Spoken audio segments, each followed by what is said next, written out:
Did the Prime Minister raise his concerns about human rights in Hungary, the state of democracy and the rule of law? He raised the issue, both democracy, press, LGBTQ community, all that kind of rule of law stuff. Yes, we discussed it. And what did he say to you and what did you say to him? He was interested how things are going on, and I said that it's a Western democracy, so it's the same system as here. Freedom is, press is free. But with respect, sir, it's not. Press is not as free here. It is less free in Hungary. No.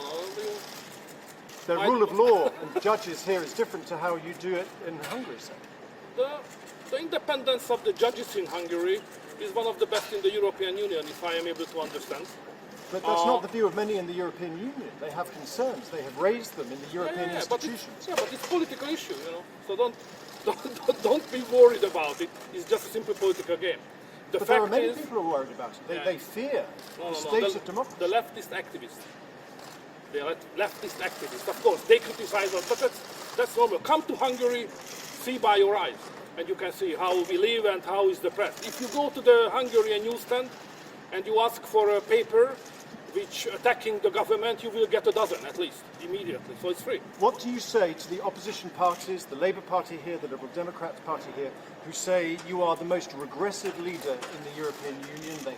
They have concerns about remarks you have made in the past. They say are anti-Semitic. They say are Islamophobic, and that they say is just so anti-immigration. What do you say to that?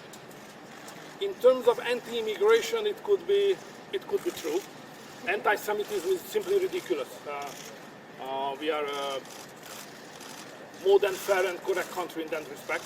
We have a huge Jewish community, probably the number 3 in But you repeatedly attack people like George Soros with anti-Semitic overtones. Oh, no.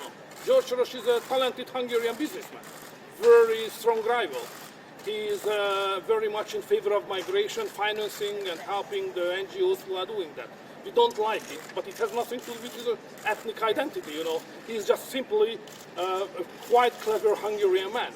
Anyway, but back to the migration. You should understand, probably, gentlemen, that the cultural context of migration here in the center of a global empire, may I say, is totally different than in Central Europe. Migration in the Hungarian cultural context is totally negative. So to be anti-migrant, it means that you are on a good side. And this is the intention of the people. We don't need migration. You know, we don't like that phenomenon at all. Why did you refer to Muslims once as invaders? That's happened. That was the fact. So without any kind of legal permission, without any permission coming from the Hungarian authorities, they just destroyed the border and they marched through the country. In the Hungarian language we call it invasion. And they were all Muslims anyway. But did you understand how many Muslims found that offensive? No, of course, I understand, but this was the fact. This was the fact. In democracy you have to name the fact. This was the fact. Sorry. We don't have any kind of